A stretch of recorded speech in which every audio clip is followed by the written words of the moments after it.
Wow,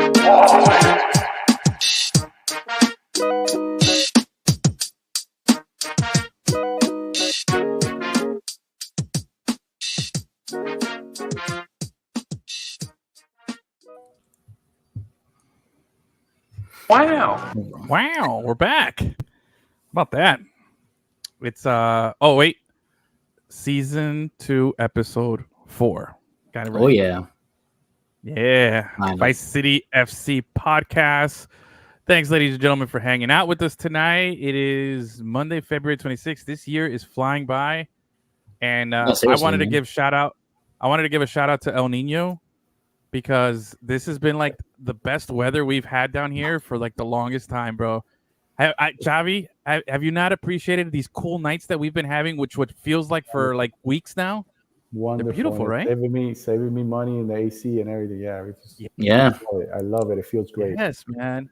Dude, it feels fantastic. I go out to walk my dogs at night and I'm like, man, it's cool again. Like, I can't remember this many cool nights in a row in my life, living down here, bro. So shout out to El Nino for hooking it up with the weather. Blame it on climate change. What is it? Climate change? Blame it on climate change. El Nino. Yo soy El Nino. So he's coming through and giving us beautiful weather here. It's been fantastic. It's like the longest winter we've ever had. It's like 3 weeks. So it's fantastic. It's been great. Gus is, I know. I don't know. I'm in Orlando. It's I know colder it gets up there. cooler. It's colder up there. Yeah, it stays colder for longer. Mm-hmm. Yeah, so it's nice, bro. It's just nice. So shout out to Mother Nature for hooking us up. Beautiful weather. We got the beautiful game. We got the beautiful team back together here again for episode 4 of season 2 of the Vice City FC podcast. We're gonna talk Inter Miami. They've played 2 games. Preseason's over. They already got 2 games. They got 1 win and a draw. We're going to talk a little Orlando City with our Orlando City guy, Gustavo Charon. You're going to have to defend your Orlando City chops. Show us what you've learned there. Yeah.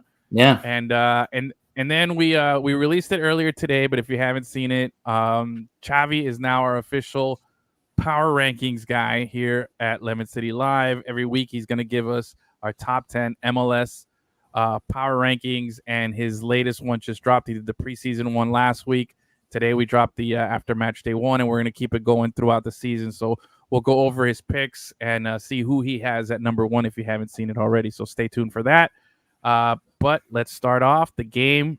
We're back. Like I said, MLS is back. The season officially kicked off this weekend, although Inter Miami kicked off their action last week on Wednesday when they took on the home opener.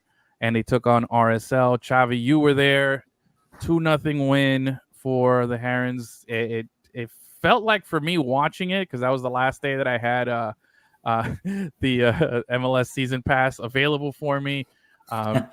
It felt like watching it, like we played pretty well. But I wanted to know, what was your initial takeaways from the game? Did you feel good, especially after the rough preseason that we've covered on the other episodes? We talked about, the travel, the team, the lack of performance. But did you see a switch in the team that said, hey, we're not in preseason anymore, we are now in the regular season? Or do you still feel like it's a gradual change for them? It's a little bit of both. It was definitely much better than any preseason game that they played. What did Tata do? Tata played his veterans, and then he just had 2 young guys, and the 2 young guys are 2 studs that played really well in that game. But he leaned on his veteran players, and in the first half they basically controlled the match against. I was a little worried about Real Salt Lake's wingers, right? Gomez and Luna, 2 young, very mobile, very active, jittery players, and very dangerous. And Miami completely controlled them in the first half. And the issue was that they kept attacking but couldn't get through, couldn't break through. Miami couldn't break through. And Real Salt Lake would counter, not super dangerous, but they'd counter and get some opportunities. Eventually, Miami in the first half, when it scored a goal and went up 1-0 with Taylor, right? Messi to Taylor, that combination continues. Continues to play dividends. They understand, like, Taylor knows where to make the movements. Messi obviously just puts it where it has to be placed. So the first half, I was overall pleased. I was a little worried, and it came to to fruition in the second half, and I'll tell you what now. But I was a little worried that Miami started at a very high pace and was pressuring high, also coming up and defending and going after a ball, and I love that. But I really, we have a bunch of 30-something, right? The 30-something guys. Cool. So I was a little worried, and then besides, because coming from that tour, they had a lot of mileage in the air and on the ground. So I said, how is this going to play out? How is it going to work in the second half? Is he going to change? Is he going to make subs? And he came back out with the starters, and then he only gradually, took out some of the players he took out. Busquets was because he got, he was hit. But yeah, he took a hit. Suarez, and through the first two games, but we're talking about Real Salt Lake now, hasn't looked spectacular. Hasn't looked like that legendary striker, the one that scores, by accident, and he doesn't look like the Brazilian golden boot winner from the Brazilian league. You know what I mean? Yeah. But you know what? That's how he started over there. He started the first 4 games kind of sloppy, not doing much, and then he got his groove. So I give him a pass. I give him a pass for now. Okay. For how long? I give him at least 4 or 5 games. Okay. But this game coming up, if he starts, this is going to be a tough game. The fourth one, he might need some rest, because he looked kind of like he was limping a little bit yesterday. But what was a little bit interesting, you didn't ask me. We're still in Real Salt Lake, and I'm jumping to yesterday's game. Go ahead, bro. Go ahead. No, one thing that, and it's going to be in the article that I noticed, was Borgelin flashed. He flashed. Mm-hmm. He looks like a different guy. He looks more aggressive. He looks like like something's happening with him. So he's going to be in contention to get more playing time. So that could be tough for Campana. he always sits behind like a super. Campapi needs to step up. But Real Salt Lake, I thought, was a good challenge, like a good first game, and Miami set the tone. They won 2-0. They were able to keep it at no goals.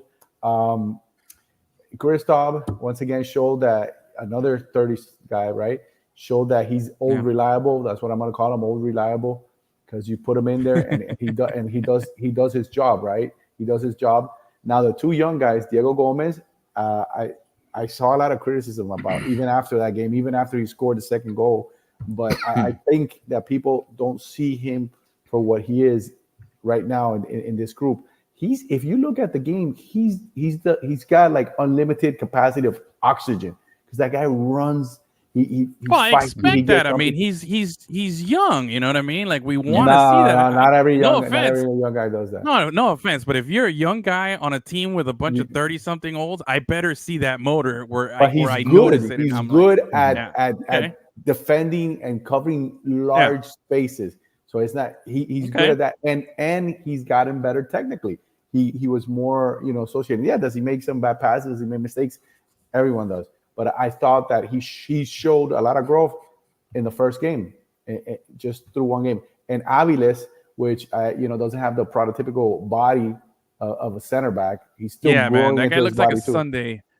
That guy looks like one of those Sunday league defenders. He's nasty with it. I had a guy like that on my team that's just skinny and in control, but he doesn't have the body. He doesn't look like it. He's like olive oil. When he stands next to my dad over there and Kristoff, you know what I'm saying? Like, it just looks like a father-son tandem, and on the back line. So, but he's also made a huge leap. He looks better than he did at any point last season, because sometimes he was a little bit off, and he still has room to grow. But those 2 things were interesting to me. And Real Salt Lake tried to counter quickly, which is, now we can talk a little bit about LAFC. What did they do? You can tell all these MLS teams saw, since Inter Miami streamed their games, it wasn't hidden. They saw what hurts, and they're coming after Miami, and they're putting that pressure. And LAFC, with those young guys, went up there and they pressed and did not give them a chance. LA Galaxy, sorry. LA Galaxy. They pressed and would not give them space.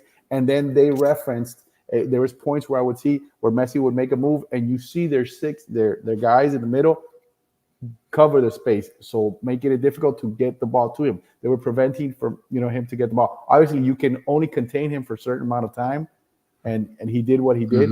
But I think they had a great game plan. And then the two wingers did what I thought the Salt Lake wingers were going to do. They were causing havoc. Yeah.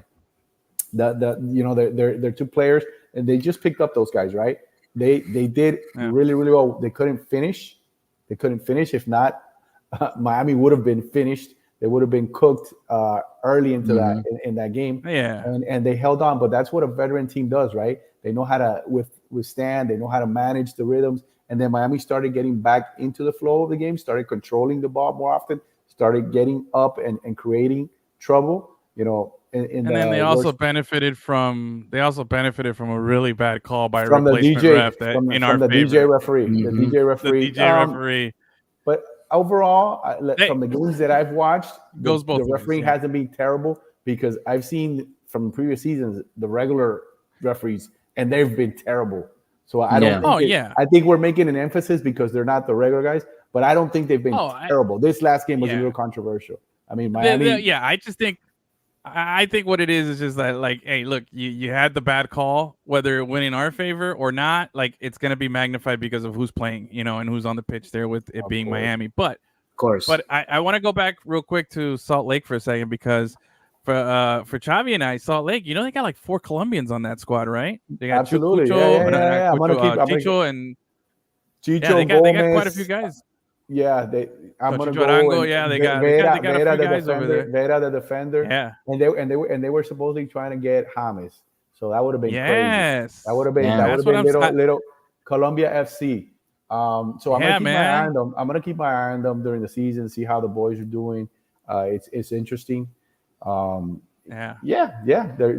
Lake's a team to keep an eye on. It's a good team. It's a good squad. I like Salt Lake. I like Chicho. I think he is like as good as it gets for an MLS striker. He is perfect for the league. He knows how to finish. He has a flair for the dramatic, and he can score. He's perfect for where he is, and I like what Salt Lake is doing over there. So it's a team to watch. And if they get James, which will be great, but man, I don't know what James you're gonna get. I think the last I heard, I heard he was where in Brazil, and he's got kicked out of that team too. He's gonna play. He's off and on relationship with that team. Well, with Salt Lake, I'll keep my eye on them during the midpoint of the season. I think that's when they're going to completely start to gel and move up, because it's a very pretty young team. Everybody right now is gelling. Salt Lake's gelling. Miami's trying to figure it out. This week's opponent, or last night's opponent, was the Galaxy. We saw how they're also a team that has history. I mean, it's probably the most prestigious brand in MLS. The Galaxy, What Joe is Miami, Inter Miami using Bengay. They're using, like the old probably. When you big vapor rub, when you go to the game, the older guys are putting cream on. Before it was a Bengay, so you smell that all over the place. No. I wonder if that's the Miami locker room there. Oh, for sure. If you see what Messi's drinking, you see those the mate that he's always drinking, right? Like underneath the straw, he puts a little vapor rub, so every time he takes a swig, he's just smelling it just to keep him awake. Yeah, bro. Oh man, there's so much vapor rub in that locker room for Inter Miami, bro. Like it's out of hand. It's probably the most vapor rub in any locker room. They need to get them to sponsor the team. Bro, Vic's lost out on the stadium sponsorship deal by just a little bit. Yes, just a little bit. But but how nice is it? Yeah, one of those. Hey, well, let's not make fun of our old guys here. Let's put them up here a little bit, because it has been nice to see little flashes. No, name pending. We still haven't agreed on a better name, so we'll let you go with that. But it's still a horrible name. But I'll say it has been nice to see these little flashes that we've seen of the team, like the goal yesterday from Messi, the little give and go with Jordy on the side there, and the finish was classic Messi. You see little attempts of it. Sometimes they throw the pass too long, and it's kind of just like but you're seeing it. And guys, we have to stop for a second here. And I guess I know we're so used to it also, but we gotta remember, man, we have 4 legendary Barcelona players that just a few years ago were playing together at the top of their game. I mean, obviously we're not getting them at the top of their game, but you got to they're just still sit damn back good. and just Yeah. yes, just appreciate it for a second here. You made the comment of Luis Suarez, ramping up. I look at him like a Jimmy Butler right now for us Heat fans over here. Jimmy in the beginning of the season, you're like, oh, whatever. But around this time of the year, we're getting that playoff Jimmy, like Jim VP. He's all of a sudden now like he's flexing on people. He's doing all that stuff. I feel like that's what we're gonna get out of Luis Suarez. I definitely think he's more Jimmy than he is Joseph. What we had last season with Joseph Martinez, where I just feel like Joseph. Yeah. I don't know. I hope he. I wish him success in Montreal. I hope he really does some great stuff up there. Reunited with the Duke of Las Olas. Maybe they can create some little South, some Broward magic over in Montreal. That'd be great for them. But what we have here, we do have these incredible, legendary talents. To see a goal like what they scored last year, I want to see I want to see it click a little more often. It feels like all preseason and even these first two games, it's just kind of like stalling. It's like you're trying to get out of that first gear. Every once in a while, they get into that little here we go, and then just something happens. And I'm just gonna credit it to the beginning of the season. Although I think we have to be a little more critical because they have had plenty of preseason. Plenty of opportunity to get up to speed. They've been playing against premier competition in these other leagues, and the preseason didn't end up too favorable for them. I understand the mileage, but that comes with the territory. I'm not going to make excuses for having the world's greatest player and trying to make money off of them. You know what I mean? Like if it means you got to fly 24,000 miles, they're going to fly 25. You know what I mean? It doesn't matter. That's part of the game. So with that, I feel like I want to see it more, but I'm not going to lie. I'm a little disappointed in the fact that I haven't seen it. These two games really click. That first game against Real Salt Lake, you saw some flashes of it, but I feel like we just we didn't let the moment get away from us, but it wasn't a complete game. It wasn't a very good game for us and what we're capable of. Last night's game I think it was more telling of Los Angeles blowing it at the end than it was of us coming back. We should have been knocked out from that game. We should have. Drake Callender, man, that guy. Talk about Jim VP. That guy's the Jim VP of yesterday's game. You know what I'm saying? So I saw a quick clip of right before a fan filming right before the penalty, and you see Messi pointing, telling him to dive in the direction where he was going to shoot. So he had the inside. Awesome. He had the inside on Ricky Puig. Yeah. Puig, sorry, I say Puig. Yeah. Puig. He's Puig, bro. Paco Puig. But yeah, we're Hispanic. How about the nice? Yeah, how about the nice video that the MLS tweeted right before the game when Puig reunites with his old Barcelona mates and they all give him a hug. I actually I've talked to Puig. I'm not trying to name drop or anything, but for work I did a thing with him, and he did talk about how he is still to this day is very close with Sergio. Him and Busquets are mad tight. So you could tell during the game. You could tell during the game. Yeah, and that was the first person that went up to him and I think greeted him. Him or Jordy. Jordy, and Sergio are real tight. And Jordy came after. Yeah, but them and Sergio are very, very tight. So I thought that was cool. It was nice to see. But is it fair to be a little critical and be like, man, 2 games in, I know we got 3 goals, win and a draw, but am I is it overreacting or underreacting? Go, Gus. No, I think you're good, man. I think you're good. We obviously expected a lot from these guys. It's not like they came out of retirement to come to MLS or something. They came straight from Europe. You know what I mean? Yeah. The drop off is not that significant from one year to the other. So I think it's fair. Yeah. With great power comes great responsibility, right? We have a bunch of superhero guys here. So Uncle Ben Guerrero. Yeah, it's definitely fair. It's definitely fair to because everybody has them as favorites, right? The bettors, the gambling guys have them Uncle Ben, but because of the rice, Uncle Ben Guerrero. It wasn't that funny. So the people that gamble, right, have them as the clear favorites. And they have to be, but also it's the season starting. They're starting to crank. How many people you saw? I got the list, the status report for the game. This team has the same. There's 11 starters. and there's like 9 injured. So, and out of those people that are injured are really good players. I know people are like, oh, we need to make more moves. We need to get defenders. Two of those injured players is Negri, Franco Negri, and Ian Frey. Two very, very solid players. And they're injured. And Frey is center back that we need. That the team needs. Yeah, he was the one who got injured that first game with Messi, right? He's back against Cruz Azul. He suffered his third, and that one just on his own, his third knee injury. So we don't know what we're gonna get when he comes back. But you do know is that the kid, his quality is special. So hopefully he's able to return, and stay healthy. Hey, well. So do you think there are any? Sorry, do you think there are any pending moves that the team is gonna make? Because I know I forgot who it is that they just got rid of. Did that free up an international roster spot? The Coco John, that freed up a spot. Oh, and quarantine. Quarantine. And man, that was a long quarantine for that guy, bro.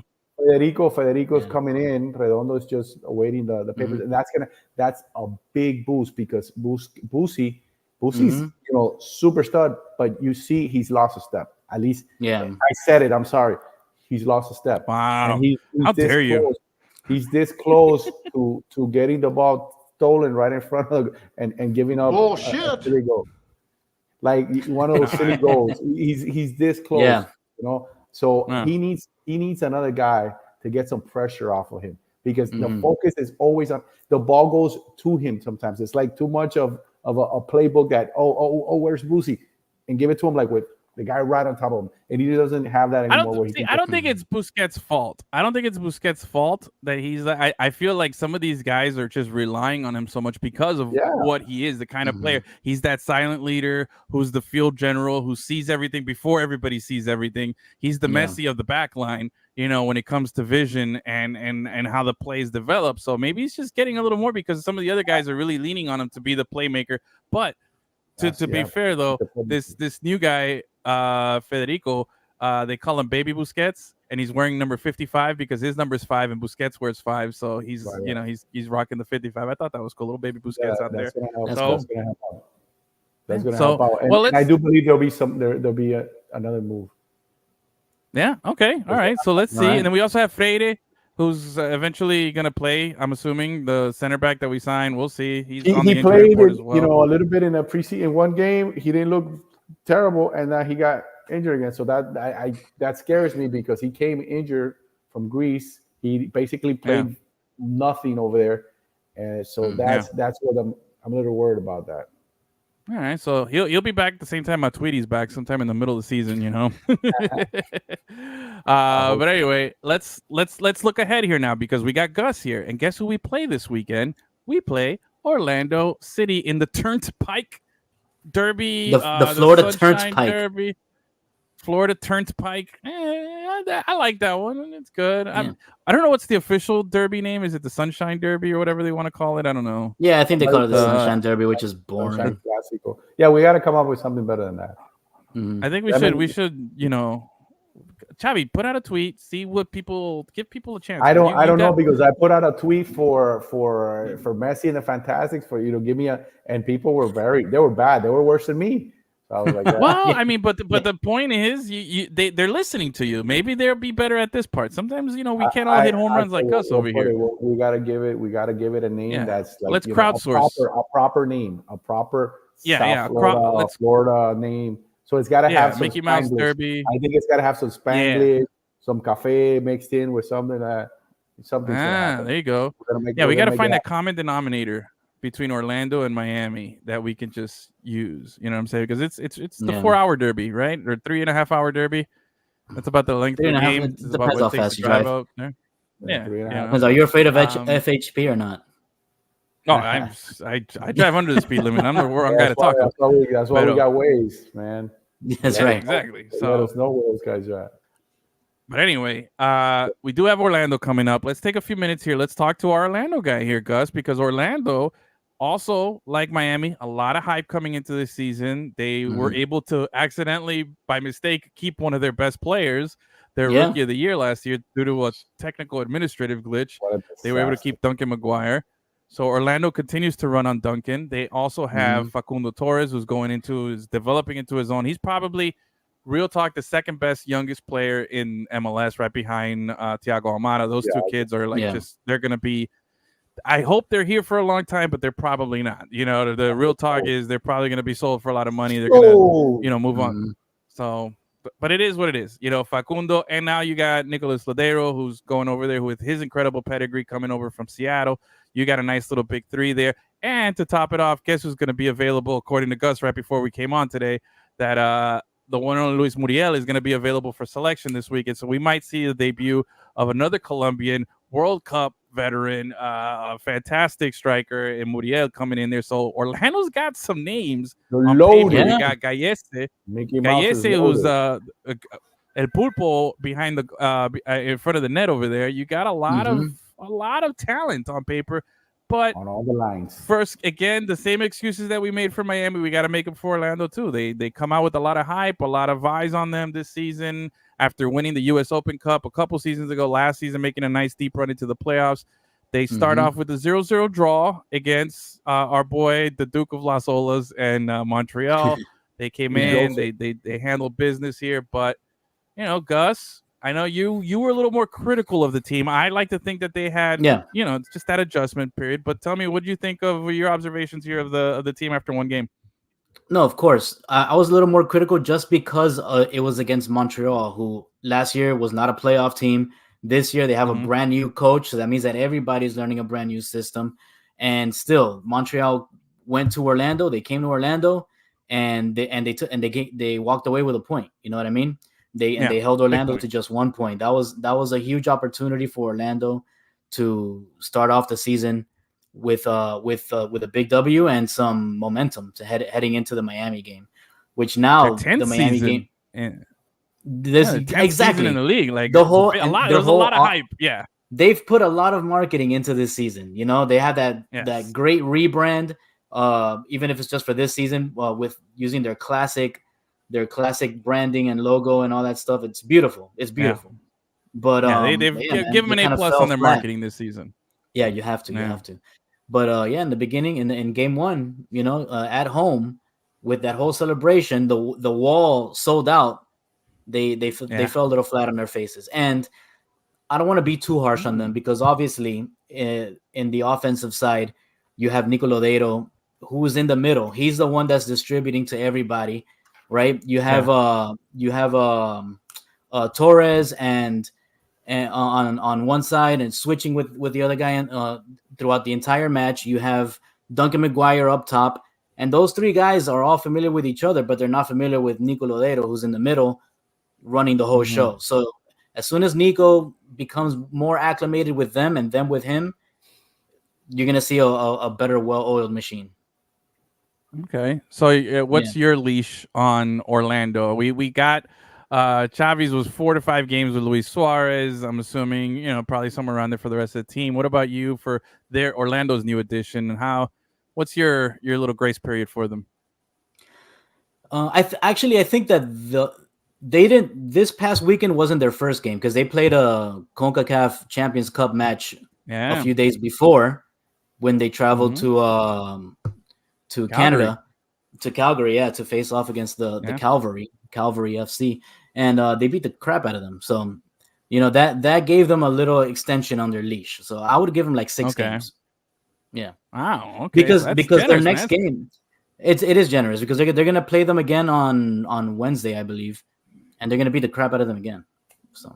Yeah, so they're playing. So they're playing this Wednesday, and then they're playing on Saturday here in Miami. Okay. Wow. Yeah, it's so a quick tough. turnaround. Quick turnaround. Yeah, they're tough, playing 4 games in 11 days. That's a lot. Wow, well, that's. But it's the beginning of the season. They got fresh legs. Yeah, that's true. Yeah, that's true. So so they got little fresh pretty legs. Pretty young team too. Yeah. Angulo's that other guy on the other side who's really good. Like Orlando has. Yeah, Angulo is Raito. Angulo is Orlando's Raito. Remember Raito? A little more effective, of course. He was Emerson. Yeah, he was Orlando's version of Emerson Rodriguez, and he was same thing. That he could dribble everybody, but when he gets to the decision-making moment where he has to make a good pass, or make a shot at Willie goal. Mays Hayes. Yeah. Exactly. Yeah, he's just okay. All right, Willie Mays Hayes. All right, everybody's got one. We got rid of ours. But look, I'm curious to see. I think right now you'd have to say obviously you're playing at home for Inter Miami. Orlando's coming in, having played a game midweek. Plus, at least their midweek game is at home, and then the travel for them is just a couple hours driving south. They could take the Bright Line. Line. A big. Yeah, they'll take the Bright Line to get here. It's not. It's not a big rivalry game. Yeah, but it is a big rivalry game now. We are going to see We're going to see Orlando fans. They're going to travel pretty well. They're going to come out here. What do we call it? The Bright Line Clásico. Oh no! I don't we want to keep props working. to Bright Line. We gotta keep working. Yeah. They gotta pay for that. They gotta pay for that branding. Yeah, exactly. I don't want to give them props for that. Not to mention it's a death machine. It's like more people have died on that train than any other train so far in the United States. Did you see that statistic that came out? That's a good Clásico. I didn't. Yeah. I mean, it's a horrible statistic, but it's accurate. But I think it's more telling of the people here just, being, not used to having trains. Yeah. This is why we can't have nice things. I don't blame it on them. Seriously. But get off the train. But anyway, exactly. But look, we got a great game, and what a great time. Like, this positions and lines up perfectly for MLS, right? The MLS is back. It's going to be week 2. You got a marquee game here in South Florida between the two teams that, this is a rivalry that they wanted. We didn't have MLS in Florida from 2001 up until 10 years ago in 2014 when Orlando came. There was a long dry spell there after the mutiny and the Miami Fusion got contracted after the 2001 season. So they've been wanting to have MLS in South Florida. They wanted to have a rivalry in Florida, and now they finally have it. And this is the first time that it's going to happen, and both teams have a lot of hype. I'm going to give the edge, obviously, because I'm a homer to Miami, but I think being the home team in MLS, it's very, very difficult to lose. It's such a big advantage in MLS is what I'm saying. Home teams have such a big advantage. I don't know why. It really favors home teams, the schedule and the playing, because what I've seen. Yeah, the fan base is always going to be overwhelmingly towards your team. It's not like NFL where the NFL fans travel. Yeah. And you have, a bunch of Steelers fans in Texas or something like that. That doesn't happen in MLS. Yeah, that's true. I mean, although you're seeing a lot of pink in anywhere that Miami goes because of the Messi effect, but it's still, they'll try and control it. But anyway, you got a marquee matchup here. You got two up and coming teams here with a lot of hype, a lot of big names, a lot of stars.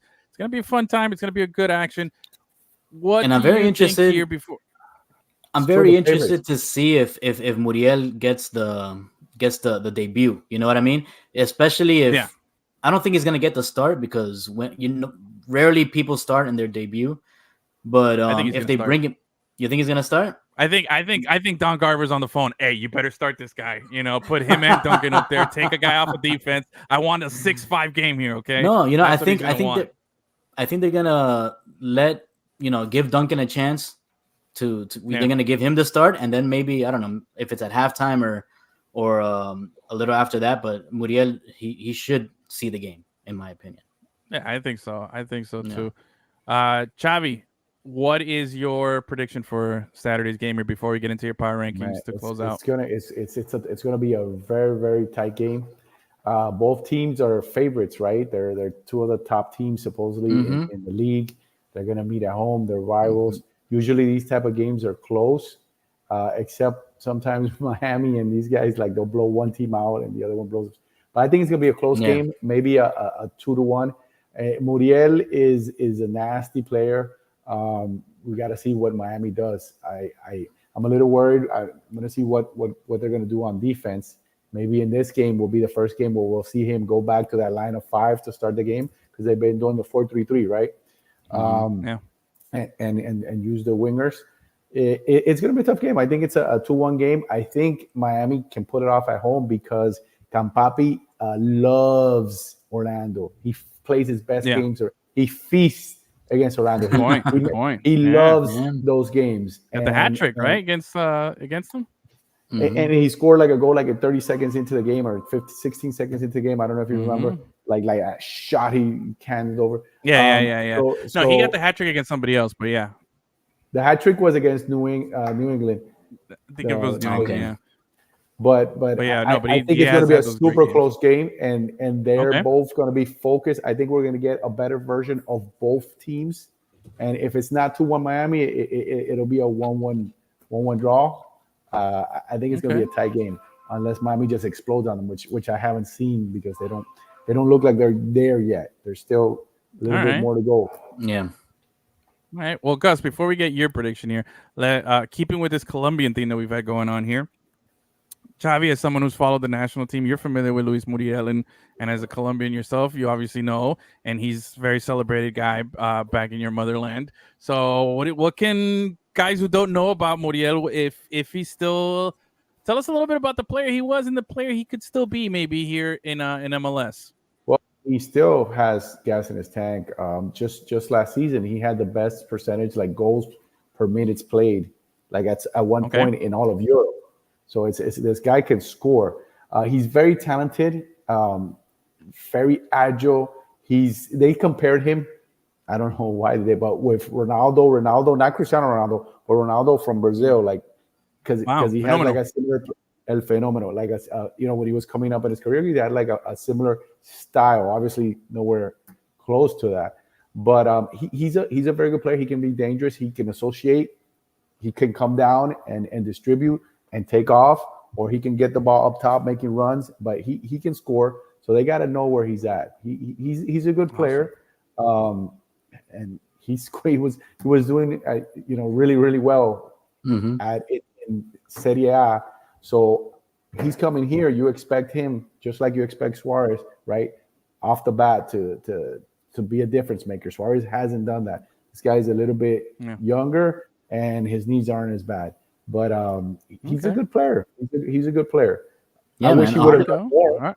with Colombia. I wish he would have done more. And that's the only thing where I would knack on him is sometimes he'll tend to like underachieve. Okay, a little complacency. Yeah, a little bit complacent sometimes. We'll see what he gets, but I'm sure he's coming to a new place, and a new broom sweeps good. So he's gonna want to come in and put on a show. I like that. Me too. That. New broom sweeps good. All right. Yeah, there you go. Good. All right, Gus, give me, what do you got now that you know a little bit about Muriel and what he might bring to the table here? What are you thinking for this weekend? Look, I still think Miami's gonna pull it off just because they're at home. Orlando has some new faces, like I mentioned. Nico Lodeiro still getting acclimated with his guys and how they're gonna run the offense, but on defense they also have a new center back, David Brecalo. I don't know how to pronounce it, but he's a good defender and he played well last game, but I don't think he's gonna be quite ready for what Miami's gonna bring. That little 1-2 touch, like how they did against LA Galaxy. That's gonna be hard for him to defend because that's a lot of communication that you need with your other defenders, with the guys on your wing, in order to be able to defend something like that. And I don't think they've developed that sort of unvocalized communication yet. Gus, do you think Orlando, can they press higher? Are they a team that can go up and press for long periods of long stretches? No, they can. Yeah. The defense, they can press high, and actually in the last game, the person who took the most shots at goal was a defender. It was he's Dagger, that's his name. They got some funny names up there. Yeah. Yeah, Dagger, he took 4 shots on goal, and some of them were like right on point. They could have gone in, but he was unlucky. He didn't score. But yeah, that's that, and he wasn't doing that much last season. So the fact that he's doing that this season goes to show that that's sort of the style that they're running with. Okay, well, you gave me a long-winded answer, but you didn't give me an answer. What's your score prediction here? And the score prediction. Score? We got a 2-1. Yeah, we got a 2-1 from Chavi. I got 1-0. 1-0. Wow, 1-0 Miami? Yeah. Wow, okay. I'm going big, bro. 5-3 Miami. Let's go, bro. Give me a baseball number up there. Give me a nice baseball score. You're crazy. Give me some. No, it could 5-3. be. With these guys, anything's possible. Yeah, this is the game where we start seeing a couple of those Messi. You know what? We're gonna get a Messi goal celebration for another Avenger this weekend. I'm calling it. That's my bold prediction. He's gonna do either Spider-Man again, Wakanda. I don't know, Iron Man. Oh, what's left? Maybe the little Captain America. What's the Hulk do? Does some smash. He's gonna do something. Yeah, he's gonna hit us with something. It's gonna be fun. I'm saying 5-3. I don't think our defense is, and nothing against Drake Callender, but it's more I'm giving props to Orlando's offense. I think they're going to live up and rise up to the occasion. I think they're going to come in, they're going to play hard, they're going to put up some goals, and it's going to be a fun game. Give me 5-3. I'll take that. So, all right. Let's wrap it up here. We got a couple minutes to go, but like we said at the beginning, we got Xavi. He's doing our MLS Power Rankings every week. It's if you have a problem with this ranking, his Twitter account is on the screen there. You hit him up and tell him why he's wrong or why he's right. And all questions, just be concerns, polite. complaints. Just be polite. Just be nice. Just be polite, and comment and let them know. Exactly, bro. We're all civil here, man. So without further ado, let's take a look here. We got his power rankings after match day 1. So this is taking into account our preseason power rankings, which if you don't know, you can go back and check it out. It's on our Twitter feed. Colombia between Argentina. Another Colombian taking over the league. Sticking with the theme here, we got none other than Cucho, who I think he's not a dark horse. I think he's an MVP favorite for this season because as much as we didn't talk about it too much right now, we'll talk about it more as the season goes on, but there's talks about Messi playing in Copa America or the Olympics or both or something. He's going to miss some time. Not both. Well, he's going to miss some time. They said if he goes through the whole tournament and they play the maximum number of games, I don't know if it's in the Olympics or in Copa America, he would miss like 1/5 or 1/4 of the season in MLS. Technically. So, you know what I mean? So, with that being said, I don't think Cucho has the same number of distractions or, being pulled in different directions like Messi is. So, I could definitely see him racking up a ton of goals this season, leading the crew to another potential, back-to-back championship here for them, which would be fantastic because he's a phenomenal player. So, props to the crew. And as you see, Xavi already put them at 1. But let's start at the bottom here real quickly. Let's just give you the bottom 5 here. It's Portland at 10, Philadelphia at 9, Atlanta United drops to 8, Galaxy 7, and the Sounders at 6. Now, here we go. We got our top 5, and I want you just give me quickly a couple of words why you put them there. FC Cincinnati, why do you got them at 5? They're still loaded. Got some good players coming in. They had a draw. Started the season like that, but that's a team that you have Lucho Acosta, you have the reigning MVP, and everywhere you look, just like Orlando, you're solid.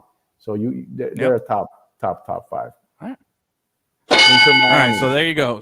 So Cincinnati Supporters Shield reigning MVP, that's a solid 5. You can't go wrong. Inter Miami at 4. We've discussed that already a bunch here, but the question here is why do you have them at 4, not higher?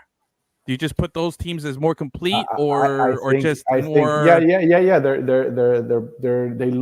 They're more complete right now at this point, and Miami hasn't looked like the best version of themselves between the preseason and the 2 games they've played. They haven't been fantastic.